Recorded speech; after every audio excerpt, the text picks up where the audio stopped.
Delícia. Bom dia, Jaci. Bom dia, boa segunda-feira. Bom dia para você que está nos ouvindo, nos assistindo aqui na live Cláudia Queiroz Jornalista, no Instagram 95FM Curitiba. Participe com a gente, hoje o assunto é bem polêmico. A gente vai falar sobre aborto, então manda pra gente um WhatsApp no 92589895. Hoje o Jaci está como convidado, vai responder todas as perguntas. Ele que é especialista no assunto, que é ginecologista, obstetra, tem 35 anos de experiência nessa área de clínica, de centro cirúrgico e tudo mais, além de palestrante de desenvolvimento humano. Então não teria alguém melhor para falar sobre esse assunto do que ele aqui. Vamos tentar. Hoje eu pego esse homem. É punk. Então assim, mesmo esse tema sendo considerado um tabu, ele é muito mais comum do que você pode imaginar. Sabia disso, né? Ele sabia disso, mas você em casa sabia disso? Nenhuma pesquisa hoje sobre aborto é confiável aqui no Brasil, afinal de contas. Eles são feitos em clínicas clandestinas e dentro disso, dentro de uma situação como essa, como é que a gente vai ter um dado estatístico? Então, tudo aquilo que a gente vê na internet, em pesquisa, em todas as referências, elas podem ser tendenciosas e elas podem esconder, inclusive, interesses políticos. Então, assim, tem muita coisa aí mascarando essa situação. Aliás, é muito triste você ver um país onde as pesquisas são assim, né? A gente tem dificuldade de confiar nessas pesquisas. Então, o nosso programa Superconsciência fala, confie em você. A Cláudia falou que é um tema polêmico. Sim, é um tema polêmico. Porém, eu não quero que você pense o que eu penso. Se é superconsciência, me permita falar, explicar e contar algumas histórias, algumas ideias, para que você possa tirar conclusões. Então é muito comum quando as pessoas são contrárias, já reagem agressivamente, já não querem ouvir, qualquer coisa assim. Eu não sei, você mal sabe a minha opinião, pode até estar imaginando. Mas vamos conversando com calma, nós vamos falar hoje aqui sobre abortamento provocado, mas abortamentos comuns também, os abortamentos naturais, normais, que acontecem, e vou explicar tudo para você. Então a intenção do programa é trazer um pouco mais de conhecimento sobre todos os assuntos e incluir a superconsciência para sua vida, para sua prática de vida em todas as situações. A gente já falou aqui de relacionamentos, a gente já falou de pessoas com deficiência, a gente já vem trazendo ao longo desse mês que a gente completa essa semana, assim, de todos os dias aqui com assuntos, sem repetir temas, para mostrar que a gente pode ser melhor em todas as situações. E existe, continuando aqui sobre aborto, existe um projeto hoje que está tentando regulamentar o aborto no Brasil, desde que ele seja feito até 12 semanas de gestação. Então, como isso ainda está no STF e pode levar bastante tempo, tem muitas forças a favor, muitas forças contrárias a essa situação e tudo mais, né? E ainda eles definiram que o aborto é considerado aborto desde que seja praticado antes de 22 semanas ou que a criança, né, que esse embriãozinho tenha menos de 500 gramas. Isso é uma questão conceitual. Eu, em 35 anos, raramente vi, quando vi abortos nesse sentido, espontâneos, foram abortos que aconteceram simplesmente por malformações graves. Nós estamos tratando muito mais a partir de 12 semanas e vamos considerar aqui o que é vida, o que não é. Vamos conversar mais sobre isso. A gente está aqui no Superconsciência. Estou vendo aqui na live que a gente tem o Etienne Arregui. Vou falar de você depois, hein? Tá dando parabéns pra gente pelo trabalho, tá mostrando que ele tá junto. E ele foi uma das pessoas que participou da nossa enquete. No final da semana, a gente colocou assim nas redes sociais: você é a favor do aborto provocado? Porque ninguém tem como dizer se é a favor ou contra algo que é espontâneo. Então, a gente montou esse programa hoje também em cima de participação de ouvintes. Vai ser algo inédito aqui pra gente. Como a Cláudia falou que está num projeto de lei para liberar o aborto, descriminalizar o aborto até 12 semanas, eu quero deixar claro por que nós falamos de estatísticas. Sempre se falou que milhares de mulheres fazem aborto, morrem por causa do aborto. Já esteve no Supremo Tribunal Federal equipes médicas demonstrando que isso é uma inverdade. E o que eu posso comprovar retoricamente aqui para você é que como é que eu posso ter números se é clandestino? ser escondido? Como é que a gente pode saber? Então é simplesmente uma retórica para mostrar que é necessário liberar o aborto. Então só esse ponto por aqui. Vamos conversar com coisas mais leves, inclusive. Hoje a gente vai trazer esse tema para um lado humano, inclusive, que acho que é um dos pontos fortes do programa, para que você se identifique e sem questionar ou julgar ou colocar culpa no coração de quem já fez ou já pensou e tudo mais. A questão não é essa, só ampliar a nossa cabeça e pensar um pouquinho melhor sobre o aspecto. Agora, vamos começar do começo, Jacir. Uma gestante, normalmente ela tem pavor de sangramento, mas isso parece mais comum em todas as situações. E você tira muito medo das pacientes. Sangramento no início da gestação, isto sim é extremamente comum. E eu preciso explicar para você por que é comum, é natural e não é ameaça de abortamento, porque esse conceito de ameaça de abortamento sempre existiu antes da ultrassonografia. Hoje nós sabemos muito do que acontece lá dentro. Então eu preciso explicar rapidamente para você. Coloque as tuas mãos como se fosse em oração, assim, uma colada na outra. Imagine que o óvulo fecundado na trompa, que ele sempre geralmente é fecundado na trompa, ele vem caminhando até o útero e vai cair numa cavidade que não existe. Ela é virtual, que a gente chama, porque é a cavidade, o espaço entre a tua mão e a outra. E ele vai penetrar numa das paredes, ele escolhe um lado ou outro. Quando ele penetra nessa parede, vai imaginando que ele joga raízes para todos os lados em busca de sangue, em busca de circulação, para ter alimento, ter oxigênio, para seguir crescendo. Nessa jogada de raízes para todos os lados, quando encontra na parede que ele entrou um rio de veias e vasos lá para poder ser nutrido, ele começa a atrofiar outro lado. Só que enquanto isso vai acontecendo, esse óvulo vai crescendo e esse crescimento vai deslocando uma parede da outra, abrindo um espaço porque ali está crescendo um ovo. Parte da placenta, parte dessas raízes ficaram coladas na outra parede, elas vão ter que descolar. Então todo mundo fica apavorado, meu Deus, eu fiz uma ecografia com descolamento de placenta e deixam você deitada que você vai abortar, meu Deus, que é um risco. Não tem, cara, quando a natureza quer abortar porque é natural, ela vai abortar. Esse processo é tão comum que a gente observa em ultrassonografia e muitas vezes eu aviso o paciente, olha, está enxergando isso daqui? É um pedacinho da placenta. Se você sangrar daqui 7, 10 dias, amanhã, não se assuste. Claro, se for pouquinho, porque a gente também não sabe qual que vai acabar evoluindo para um aborto. Então, se você sangrar, não se assuste. Mas eu sempre digo assim, não conte para a avó, porque a avó vai ficar apavorada e se começar a sangrar muito, venha antes. Deixa eu situar você. O Jacir, ele é ginecologista obstetra, mas ele em consultório, ele faz os exames de ultrassonografia. Então, ele não espera chegar um laudo de algum lugar, ou para ver mais tarde, ou depois, no dia seguinte que ele examinou a paciente. Então, é na hora mesmo que ele está mostrando como é que está a situação real dessa mãe e dessa criança que ela está gestando.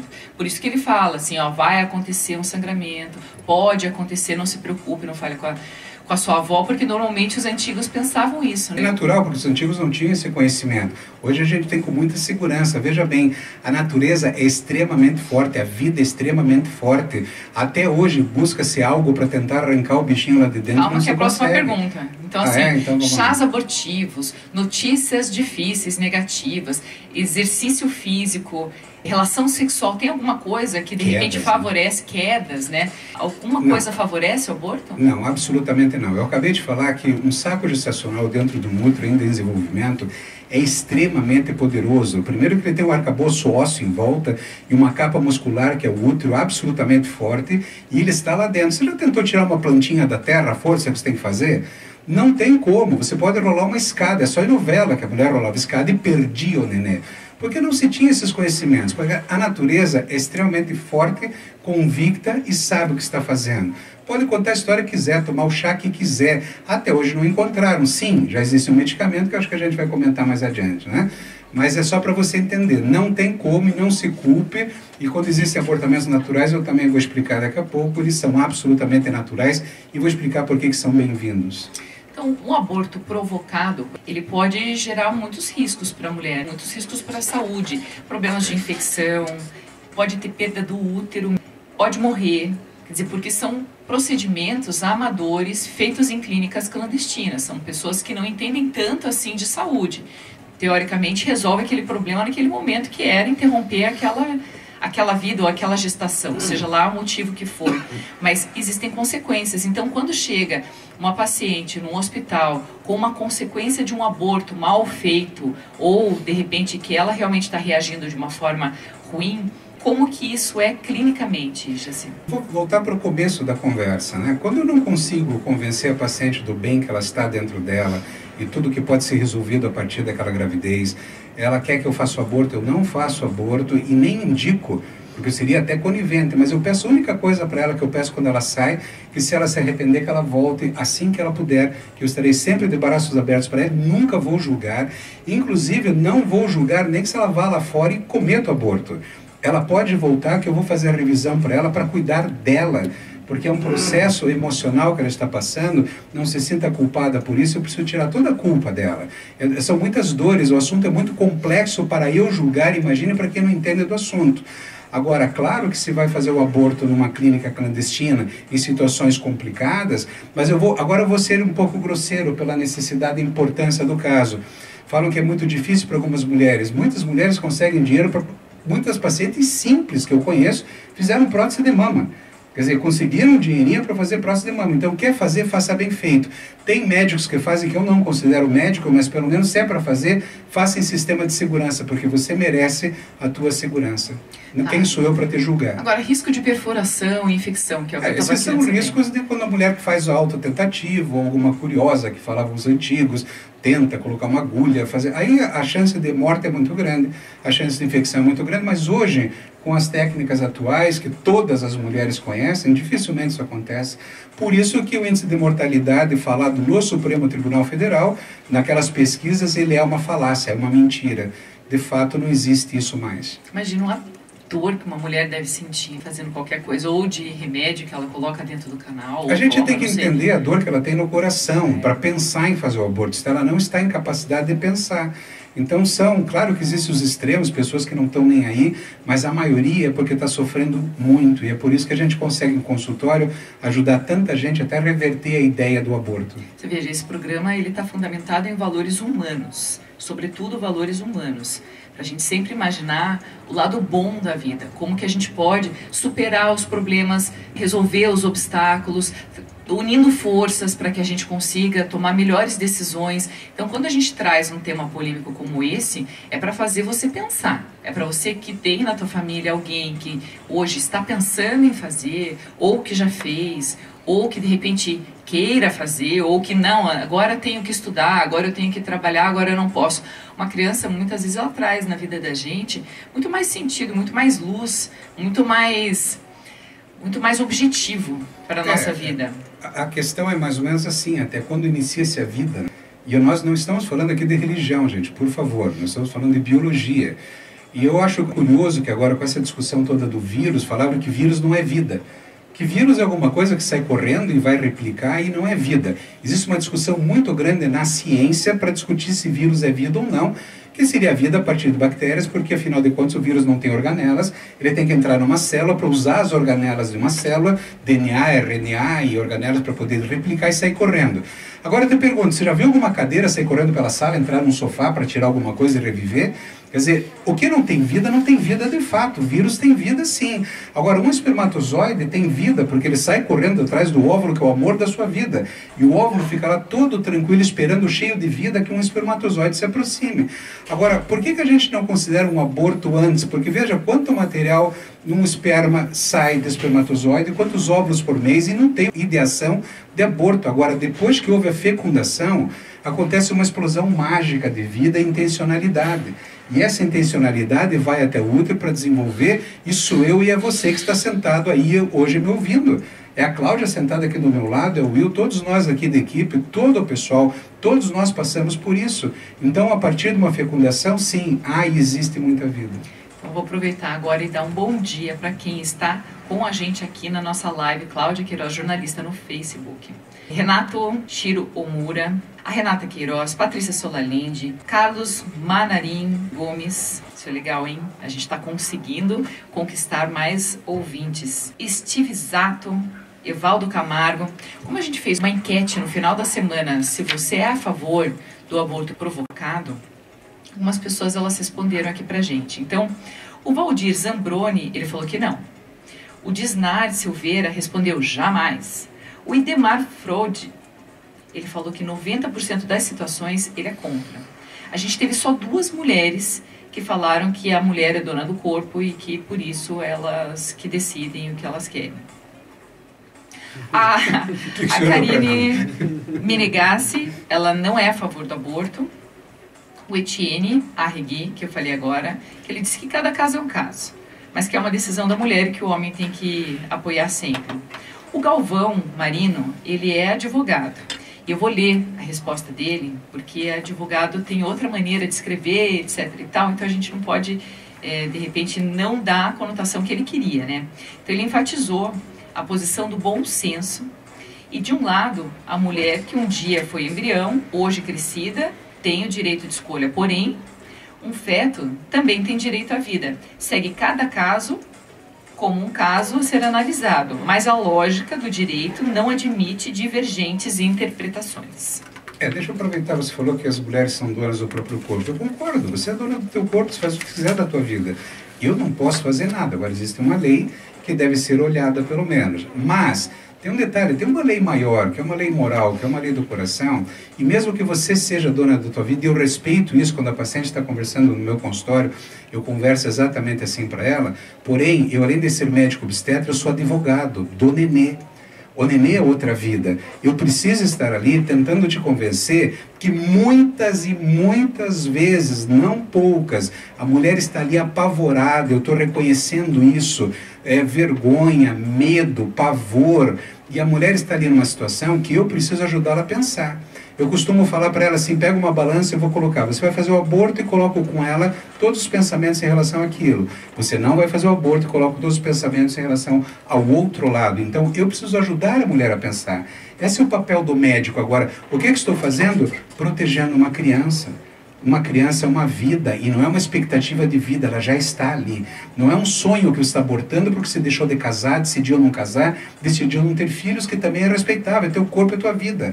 Agora, quando existe outra vida envolvida, é engraçado que muitos pensam que, onde está o bom senso, né? Todos são donos do bom senso. Exatamente. Então, um dos nossos ouvintes aqui, o Etienne Arregui, ele voltou a falar assim, que é fundamental que o casal tome todas as precauções com relação aos métodos contraceptivos, não só com relação ao aborto, mas também as doenças, as DSTs e tudo mais, mas isso tudo faz parte de um cuidado de casal. Então o aborto deixou de ser um assunto só para a mulher. No final, é lógico, é a mulher que está gestando, é o corpo dela que está mudando, é ela que está gerando a vida. Tem uma série de coisas que, de repente, as pessoas imaginam assim, é a mulher que decide, mas é o casal que tem que tomar decisões antes, como a gente vem falando da superconsciência, pensar antes de agir.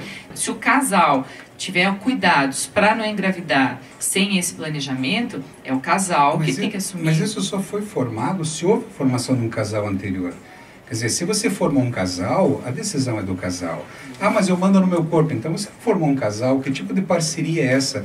Agora, se existe uma consequência e acontece uma gravidez, eu tenho uma namorada e acontece uma gravidez, eu traí a minha esposa e engravidei alguém. Você já ouviu falar em assumir responsabilidades na vida? Em assumir erros, pedir perdão e ser perdoado e perdoar? Quer dizer, você saber que isso pode, de fato, acontecer? Exatamente. Dizer, tem muito assunto aqui hoje. Nós temos que pensar em responsabilidade hoje. A gente precisa entrar no segundo bloco, vamos fazer um intervalo rapidinho. A gente já continua com superconsciência nesse tema que é cheio de coisas e histórias. Porém, aborto é uma vida que a gente está interrompendo. No próximo bloco a gente continua um pouquinho mais sobre isso.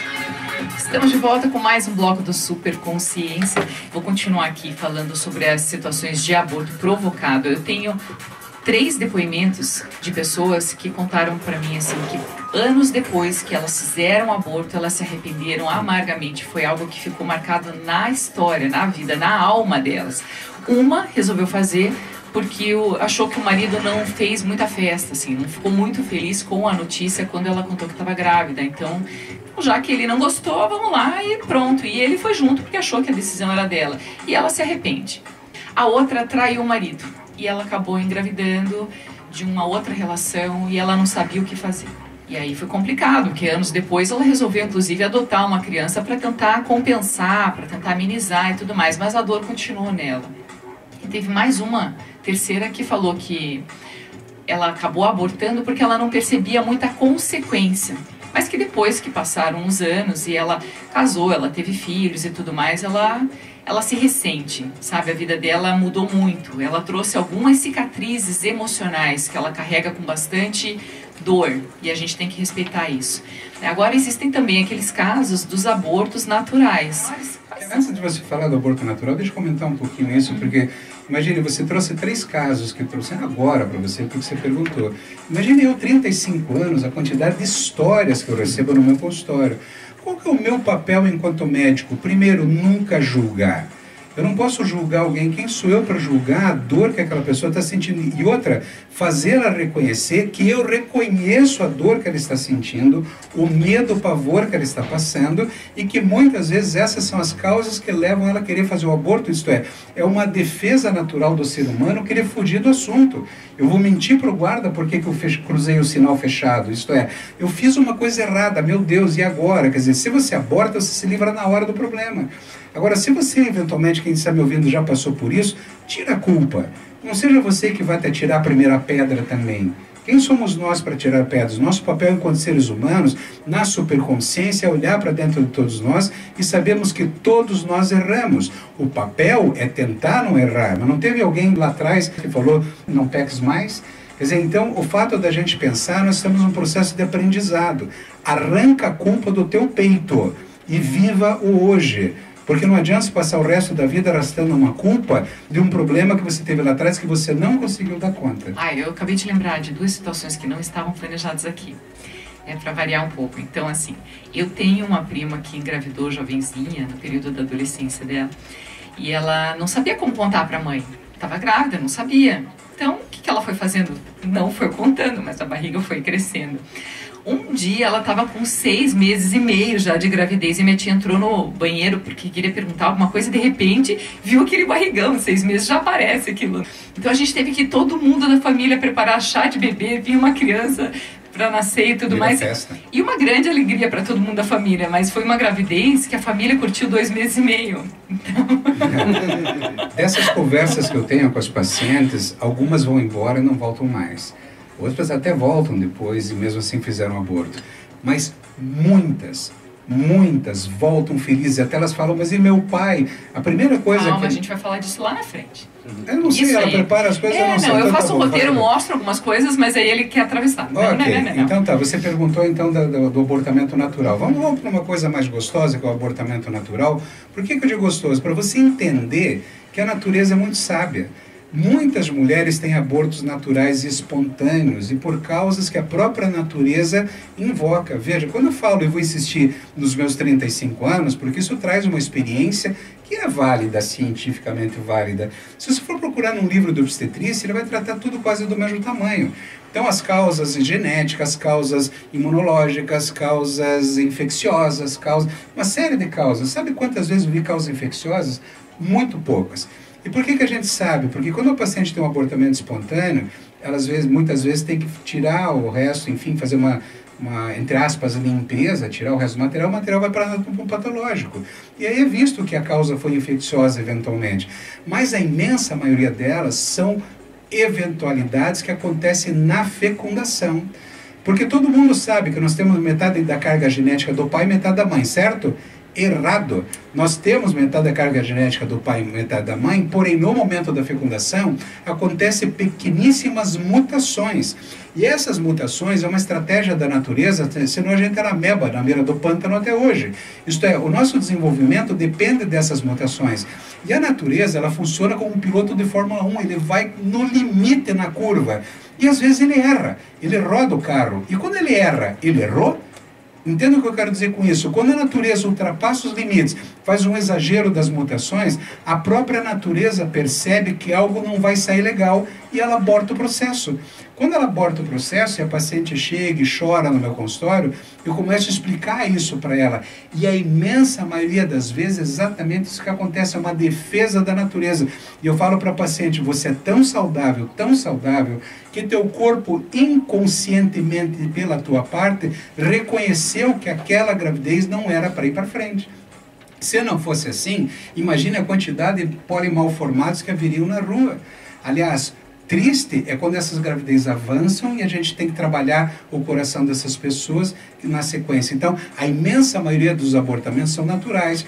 Eu sempre comento que minha mãe abortou 2 vezes espontaneamente, depois teve minha irmã, depois abortou mais uma vez, depois tive eu. Se você for ver na tua família, muitas mulheres tiveram abortamentos minha mãe espontâneos. perdeu 3, E esses abortamentos espontâneos são naturais, mostra que nós temos saúde. E não é doença. Quando a mulher ressignifica isso, eu falo para ela, chore agora pelo teu luto da perda dessa gravidez que você estava feliz, e ela de fato chora, o dia seguinte ela está mais trabalhada, aceita melhor e fica bem melhor. E olhe, a quantidade de mulheres que vêm 2, 3 meses depois grávidas sorrindo de novo e feliz, a gravidez vai para frente, não são poucas. Exatamente. Até fiquei emocionada aqui, porque é verdade mesmo. As mulheres, quando perdem uma criança, elas perdem uma expectativa de uma vida inteira. Então, quando você tenta engravidar, e aquele era um momento tão sonhado, tão planejado na vida, e de repente, quando você percebe que você perdeu aquilo, e você já estava comprando sapatinho, já estava imaginando o quarto, já estava sonhando com o neném, porque é uma coisa muito louca. Pensar numa gravidez, você começa a enxergar neném por tudo. Você só vê grávida na rua, você só vê criança no colo, você só vê criança sendo empurrada no carrinho, você começa a escutar a coisinha que tem vozinha de neném. Então, assim, a mulher, quando está com vontade de ser mãe, e é algo que ela já treina há muito tempo na vida, desde ela, enquanto infância, né, trazendo nenenzinhos e dando comidinha e mamadeira e ninando e botando para dormir e tudo mais. Hoje tem um integrante a mais aqui no nosso programa, não sei se vocês estão conseguindo ver, tem um boneco. Tá fora, tá fora. Hoje a filhinha deu pro Jacir um namorado da Barbie. Ela falou para mim, quer levar um brinquedo, papai? Eu não ia falar não, né? Ele está aqui sentado então, na nossa tem frente. Um aqui na nossa mesa, quer dizer... Mas eu preciso, desculpe, mas eu preciso colocar uma coisa importante. Põe na tua cabeça que do abortamento natural, que foi de maneira natural, como eu expliquei agora, você não perdeu um filho. É extremamente, porque a maneira de falar é muito importante para a nossa vida. Houve a perda de uma gravidez, houve o adiamento dessa gravidez e o teu filho vem na sequência. Isto é, aquele bolinho de células que houve uma mutação exagerada ou qualquer coisa assim, na maioria das vezes, é uma gravidez. Por isso que eu falo para o paciente, você perdeu esta gravidez, então curta esse luto dos sonhos que você tinha ele agora, mas esses sonhos daqui 2, 3 meses virão. Então eu tento tirar essa palavra, por isso que eu me intrometi agora na tua fala. Continua trabalhando, entendeu? Assim, trabalha que as coisas acontecem. Eu coloquei essa fala agora aqui para você, finalmente a gente tem que mudar culturalmente. Perdi um filho. Sintam o peso dessa fala. E não é. A gente tem que ficar feliz. Mas é pela tristeza, eu entendo. A tristeza da gestação, mas não perda de um filho. Mas naquele momento estava concretizado na cabeça dela, então a gente entende isso. É só um pensamento diferente, gente. A Elisa Pereira Michel, ela nos acompanha de Vacaria, do Rio Grande do Sul. E ela pediu para perguntar para o Jacir sobre a trombofilia, que é um dos casos de abortamento e que é pouco divulgado na visão dela. É pouco divulgado porque eu vou colocar para você, nem é papel meu falar isso aqui, tanto que eu não falei tanto de infecção, as trombofilias, etc. Mas trombofilia, existe um super diagnóstico. Se você for estudar a trombofilia, vai avaliar que no livro está lá, pode causar abortamento. Mas a chance desse diagnóstico estar correto é muito pequena. E digo, fala-se em trombofilia, mas não fala-se das alterações, outros materiais, homocisteína, excesso de homocisteína provocado pelo excesso de alimentação, tantas outras substâncias que podem trazer aumento da coagulação. Tanto que as pessoas que se alimentam mal têm um aumento da coagulação, pode sofrer trombose também. O que acontece? A maioria dos obstetras tentam pegar para si. Eu, quando tenho uma paciente com um abortamento de repetição, na qual eu não consigo encontrar outro diagnóstico, eu peço para um reumatologista ou um hematologista, um geneticista, porque acredita, é tão complexo esse diagnóstico que não pode ser simplificado em simplesmente vir um exame, um exame de laboratório um pouco alterado que feche esse diagnóstico. Não pode ser assim. E aí todo mundo dá medicamentos, são medicamentos caros, e fica a gravidez toda fazendo um medicamento, que às vezes não era o caso. E veja bem, se a pessoa tem alteração de trombofilia, se ela tem um problema, ela tomou pílula a vida inteira e não teve trombose. Quer dizer, a pílula também não causa trombose, mas em pacientes trombofílicas pode causar. Então, o que é trombose, para quem está nos assistindo? A trombose é uma coagulação, um espessamento, imagine assim, dentro dos vasos sanguíneos, do sangue, e devido a alguns fatores de coagulação, aumenta a coagulabilidade. Isto é, o sangue coagula mais fácil e vai fazer um trombo. Esse trombo é um coágulo dentro de um vaso. Então, essa doença são doenças, para mim, raras. Eu tive muito poucas durante todo o meu tempo de obstetrícia. Agora parece que virou moda. Então todo mundo fala em trombofilia. Claro que eu tenho que pensar em tudo. Eu não posso deixar as situações raras de fora. Porém, acredita, é muito mais raro do que parece. Em abortamento de repetição, por definição, abortamento de repetição é a partir de um terceiro. Mas fala, mas você vai deixar os nenês morrerem antes? A gente não tem como avaliar. É como um paciente que chega tossindo no meu consultório, eu pedi tomografia, entende? Para ver se ele tem alguma coisa no pulmão. Não, você dá um remédio para tosse. Entende? Chega alguém resfriado, você fala que é um resfriado. No dia seguinte ele está amarelinho no olho, era hepatite. Então nós vamos sempre observar. Sabe aquela história da propaganda na televisão do medicamento? Fala, se os sintomas persistirem, procure o seu médico. Quer dizer, nós temos que ter responsabilidade. O médico deverá ser consultado. O médico deverá ser consultado. Muito bem. Então, gente, eu vou dar mais bom dia aqui, tem mais gente entrando. O Nivaldo Dantas, o Paulo Malucelli, Sérgio Iacovone, Messias Gonçalves. O Messias, ele mandou um recado aqui dizendo assim: eu tô assistindo de Bebedouro, interior do estado de São Paulo. Muito legal a gente poder, através desse programa de rádio, alcançar tanta gente no Brasil inteiro e fora, inclusive, porque a gente hoje tem a internet que nos favorece e tudo mais. O João Andrade também está aqui assistindo.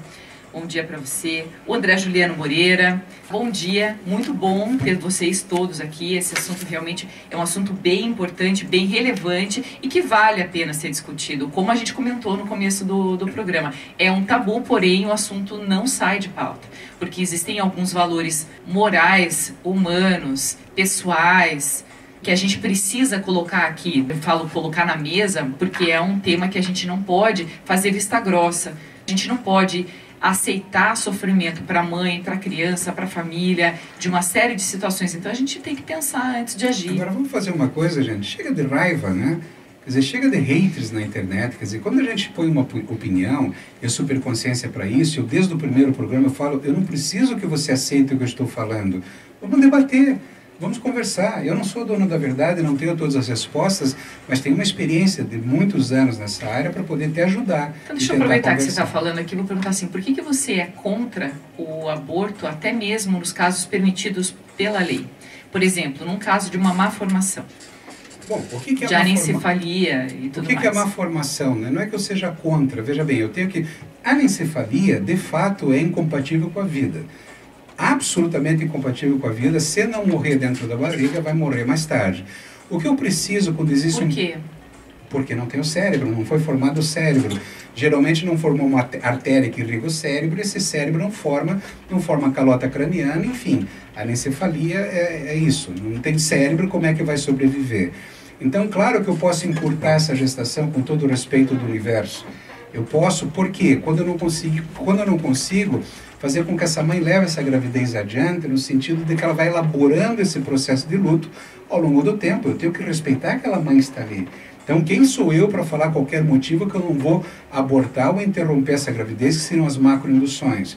Porém, a medicina está evoluindo muito. Essa criança que não tem o cérebro, ela pode ter um excelente coração, e uma mãe que engravidou com diabetes descompensada, que teve uma malformação cardíaca grande de um feto, ela pode receber, talvez, num transplante, o coração desse anencéfalo. Pode, eu não estou falando que é, estou falando que nós estamos evoluindo, precisamos evoluir em pensamento, e não simplesmente, não, tem, aborta. Nós estamos aqui para ter superconsciência. Ah, doutor, mas é impossível, não sei. O que é impossível? Vamos procurar caminhos para tornar possível. Uma mãe que chora com um filho com uma malformação grave cardíaca, sem um septo, que a criança vai morrer também, talvez pudesse receber o coração dessa criança ao nascer. Eu só estou colocando aqui para a gente pensar. É um trabalho de consciência, lapidação de consciência. Isso é para malformações graves, né? Mas existem malformações nada graves e que as mulheres querem abortar também.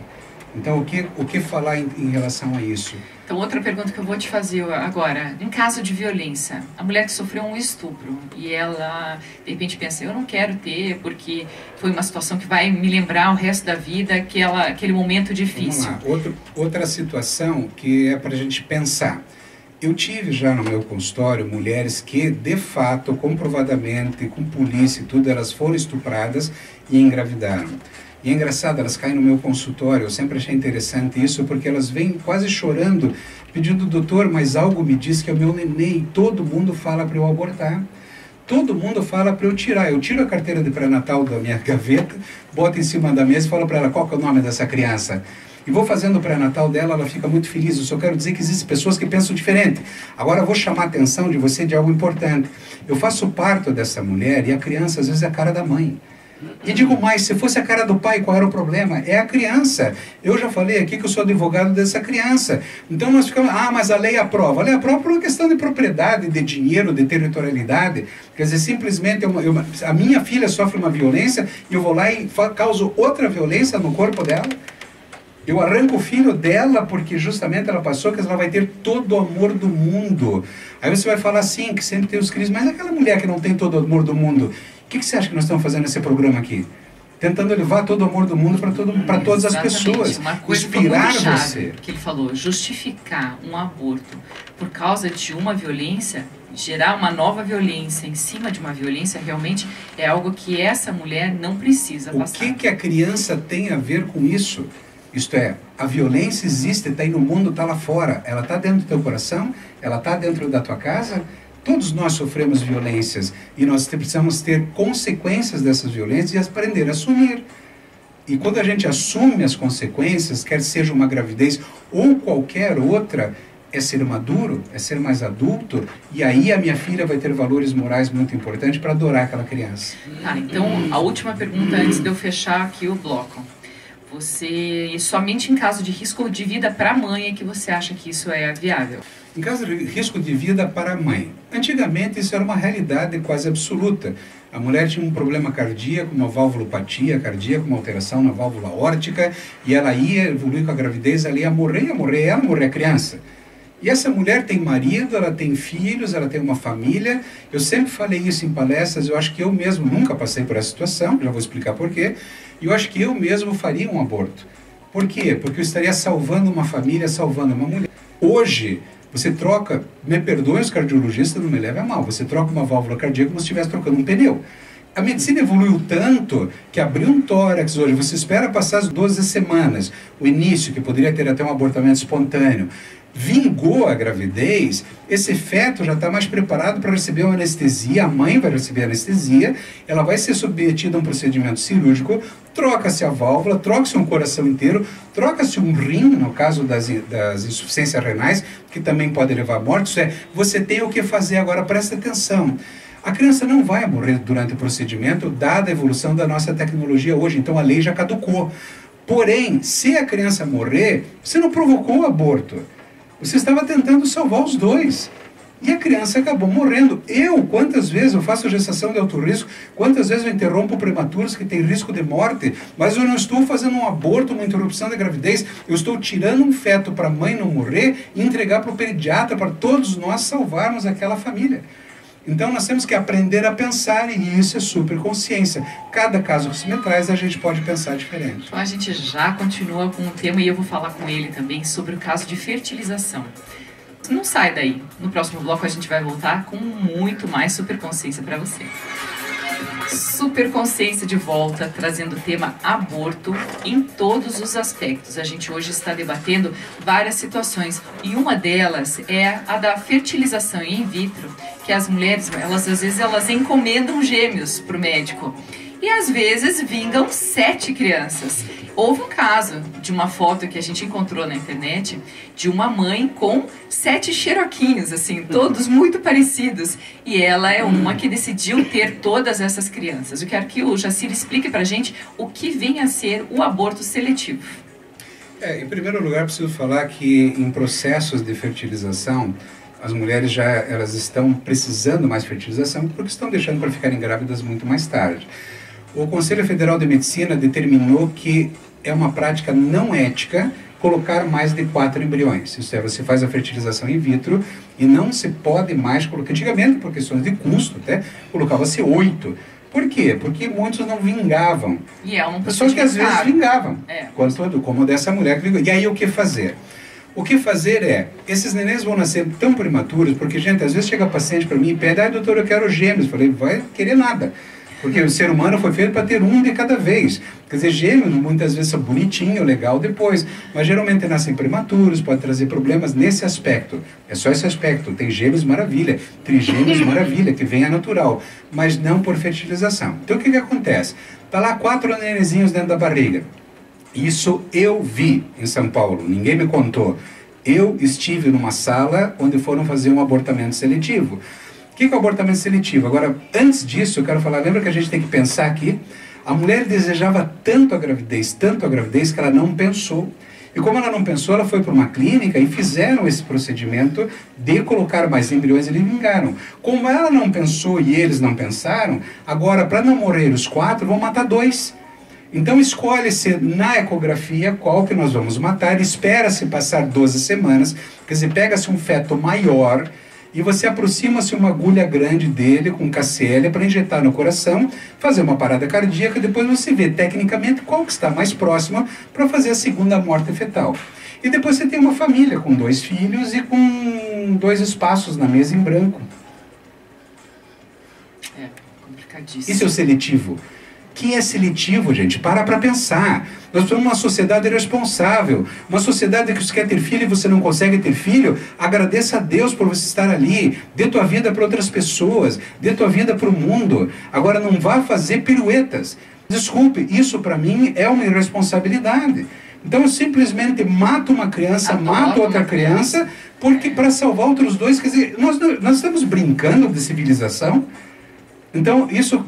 Para mim, eu falo, eu estou falando sempre, você não precisa concordar comigo, mas desculpe, não está certo.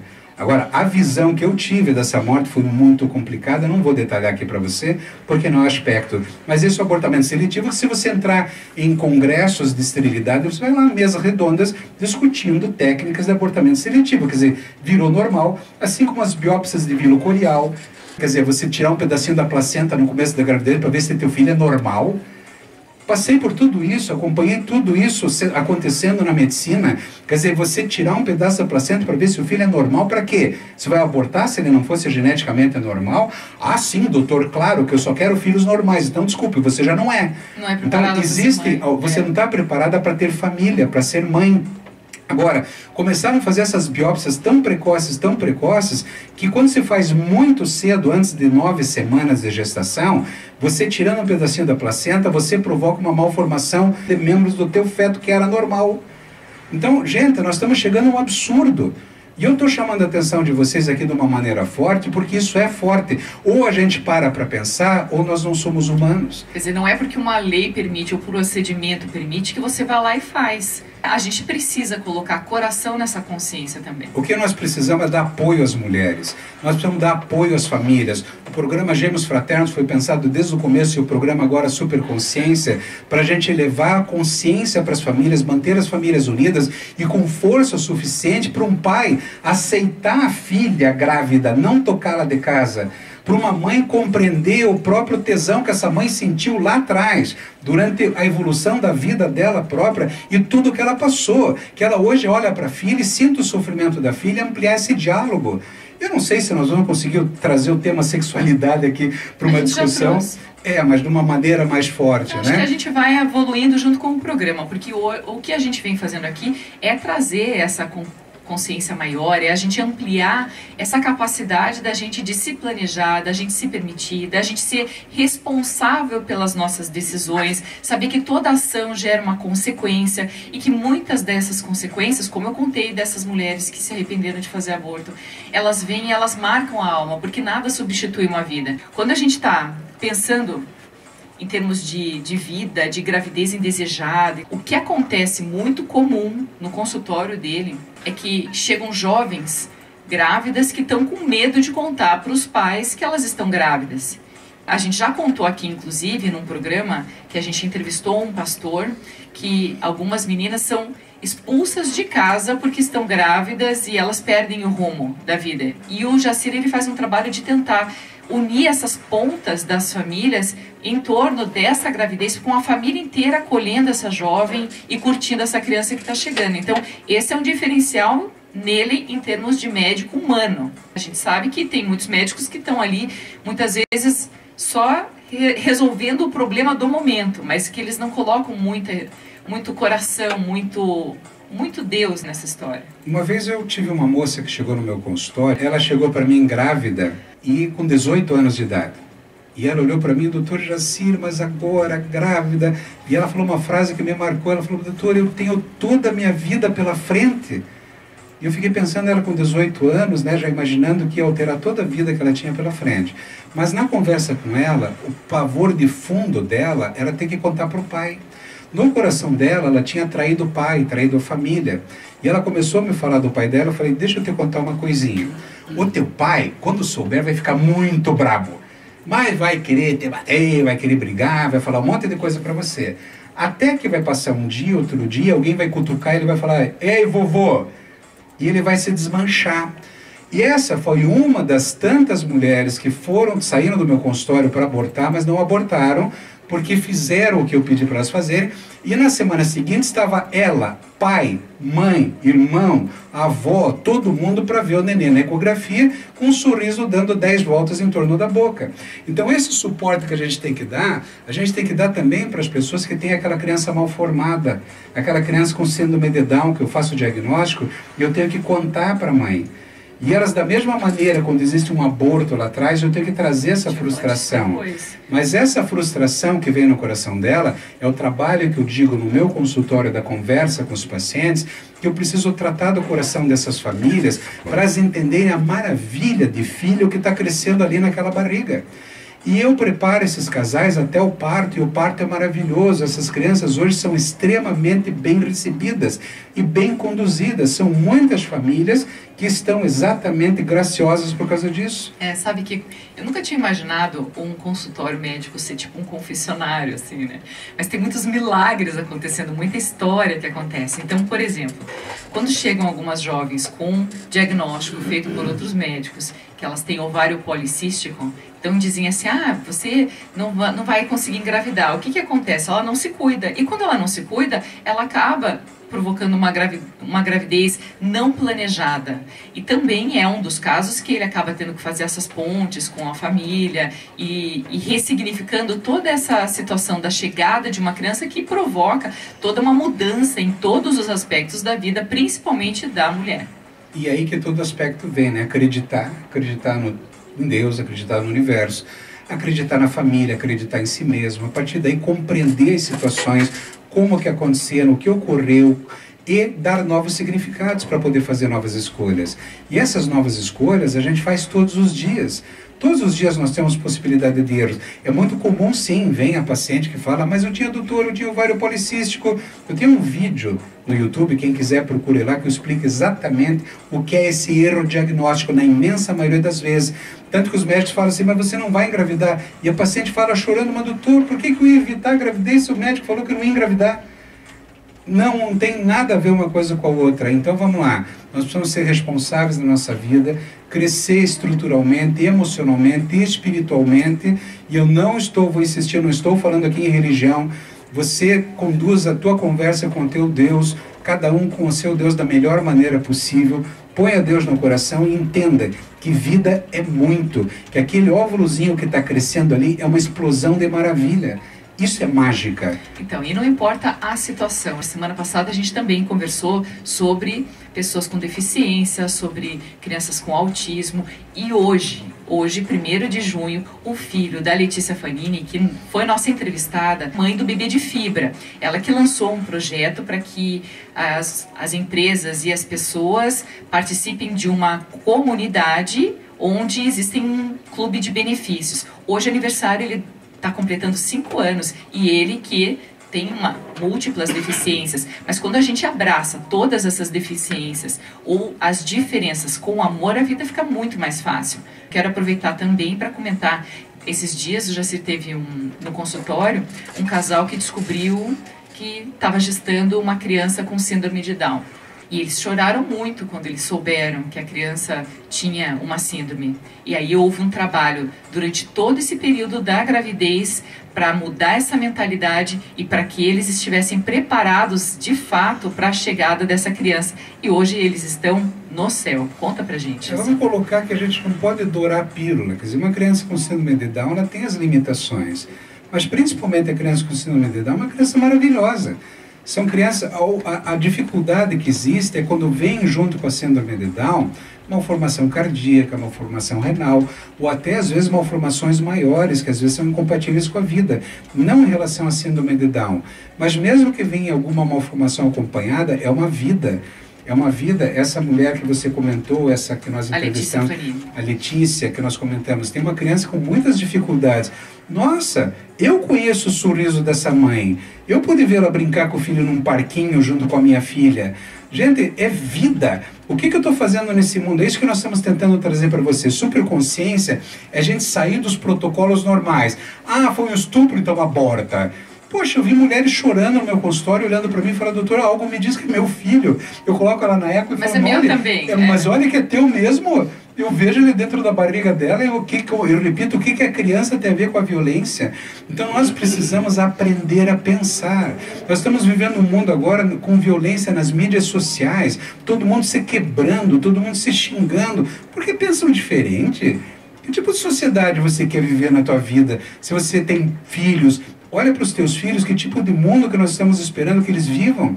Nós precisamos ser mais responsáveis. Todo esse projeto Superconsciência é baseado, cada programa que a gente vem conversar aqui, é baseado em fazer o teu coração pensar. E não só pensar pelo coração.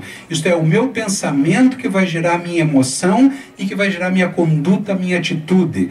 Que é a atitude que eu preciso ter na vida. Nessa proposta de trazer a superconsciência para a maioria das pessoas por um mundo melhor, a partir de você, de mim, de nós, para a nossa filha viver num ambiente também que seja muito mais saudável, que ela tenha melhores escolhas. Então, quando a gente traz temas que são polêmicos, a gente não quer trazer sofrimento para você, mas de forma alguma a gente quer é que você pense só diferente daquilo que você de repente foi induzido a pensar, porque se você pensar diferente, de repente é o teu coração que alivia. Pensa mais, pensa melhor, pensa como um ser humano. Então, se você quer assistir de novo algum programa que você perdeu ou que de repente você quer ver, quer indicar para alguém, entra nas nossas redes sociais, que a gente tem canal do YouTube, Jaci Leal, Cláudia Queiroz Jornalista, e você pode assistir várias vezes, comentar por ali. Eu vou aproveitar para ainda dar um bom dia para outras pessoas que entraram aqui e mandaram coraçõezinhos hoje aqui. Eu adoro isso. Então, o Saturnino Machado, Giovanni Capellini, o Max está assistindo, a Noêmia Queiroz, o João Leiria. Tá bom, gente? Um beijo para vocês, um ótimo dia, um bom começo de semana e amanhã estamos aqui. Beijo!